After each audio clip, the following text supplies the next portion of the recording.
आम खास प्रेस से मैं विपिन अग्रवाल। मेरे सामने बैठे हुए हैं हिमांशु मित्तल जी, जीडी बोर्ड के सदस्य हैं और पार्षद भी हैं। मेरा आपसे ये जानना है कि कोरोना काल के वक्त में ईंधन पे लकड़ी के रेट को बढ़ा के बेचा गया, ये आपका कहना है। इसके विषय में आप क्या कहना चाहेंगे? जो मैंने कहा है वो सत्य का है। आप पूरे उत्तर प्रदेश में कहीं भी शमशान भूमियों के आसपास लकड़ी जो बिक रही है उसके रेट मंगा लीजिए, आपको कहीं भी 925 रुपये प्रति कुंटल का रेट नहीं मिलने का। ये कम से कम 200 से 250 रुपये प्रति कुंटल रेट ज़्यादा है अन्य सभी जगह के मुकाबले। मैंने अपने साक्ष्य के लिए निगम बोध घाट दिल्ली की पर्ची लगाई, मैंने अपने साक्ष्य के लिए नोएडा की पर्ची लगाई। नोएडा में 550 का रेट था, निगम बोध घाट में 600 का रेट था। और उन्होंने कोरोना काल में कहीं कोई रेट बढ़ाया नहीं है, किसी भी नहीं। फिर गाजियाबाद में ऐसी आवश्यकता क्या आन पड़ी जिसकी वजह से रेट बढ़ाने पड़े। एक तो ये विषय है। दूसरा विषय, मेरा हिंडन की मोक्ष स्थली की व्यवस्था सही हो, ये नगर निगम से है।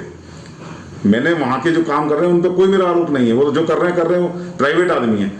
लेकिन हमारे नगर निगम नियमावली में धारा 114(20) में स्पष्ट रूप से प्रावधान है कि लावारिस शवों की व्यवस्था देखना और शमशान गृहों की व्यवस्था को देखना नगर निगम का काम है। तो मैंने नगर निगम से ही कहा है कि आप इस व्यवस्था को देखें। और इसमें तीसरी बात यह है कि 12/11/2014 में एक प्रस्ताव इससे पूर्व पार्षद मोनिका मित्तल के द्वारा नगर निगम में पास करवाया गया था, जिसमें इस बात का उल्लेख था कि हिंडन पर लकड़ी की टाल अलग से हो, हिंडन की सफाई के लिए मालियों की व्यवस्था हो, सफाई कर्मचारियों की व्यवस्था हो और अन्य व्यवस्था जो है सारा नगर निगम देकर। वो प्रस्ताव पूर्ण बहुमत से सदन में पारित हुआ था। तो मेरा केवल निगम से ये कहना है कि जब वो प्रस्ताव पारित हो चुका था तो अब नगर निगम उस प्रस्ताव के अनुरूप कार्य करने में क्या दिक्कत आ रही है, उसे क्यों नहीं कर रहा? गाजियाबाद नगर निगम में 100 पार्षद है। धन की जो कमी है, कभी कभी कहते हैं धन की कमी है उसकी वजह से नहीं हो पाती, उसका उदाहरण दे रहा हूँ। 100 पार्षद है और शायद हर पार्षद से आप कहो कि 1 लाख रुपए का अनुदान अपनी पार्षद धनराशि जो उसे विकास के लिए प्राप्त होती है उसमें से अगर हिंडन में देना है तो कोई पार्षद मना नहीं करने का। साल में 1 करोड़ रुपया आपको बिना मांगे हिंडन के उत्थान के लिए मिल जाएगा, फिर क्या दिक्कत है? जी वैसे जी, मेरा आपसे एक और जानना है कि जैसे उन्होंने वहाँ मंदिर निर्माण किया गया उसके विषय में आप क्या कहना चाहेंगे? देखिए, 2016 लव कुश बनाम उत्तर प्रदेश सरकार एक केस था, उसमें माननीय न्यायालय हाई कोर्ट ने ये निर्देश दिया था लखनऊ बेंच ने कि कहीं पर भी सरकारी संपत्ति पर मंदिर, मस्जिद, गिरजाघर के रूप में कोई भी निर्माण ना होने पाए। और अगर ऐसा निर्माण होता है तो अतिक्रमणकर्ता के साथ साथ उस क्षेत्र के प्रशासनिक अधिकारियों को भी यह क्रिमिनल अवमानना मानी जाएगी।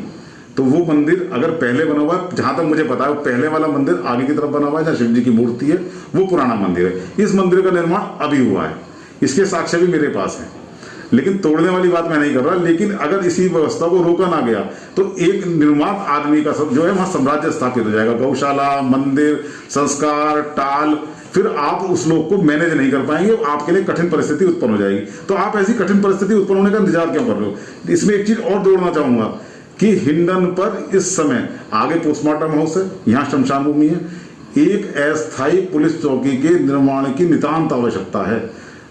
आज मैंने कुछ आरोप लाए हैं, मैं जब इस आरोपों को लगा रहा था तो मेरे साथ कुछ लोगों ने और बताया कि यहाँ पर ये होता है, रात में ऐसी ऐसी बातें भी होती हैं।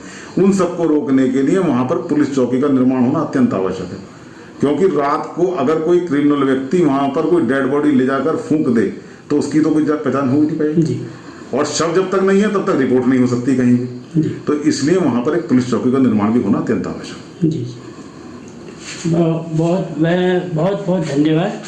मैं आम खास प्रेस से विपिन अग्रवाल।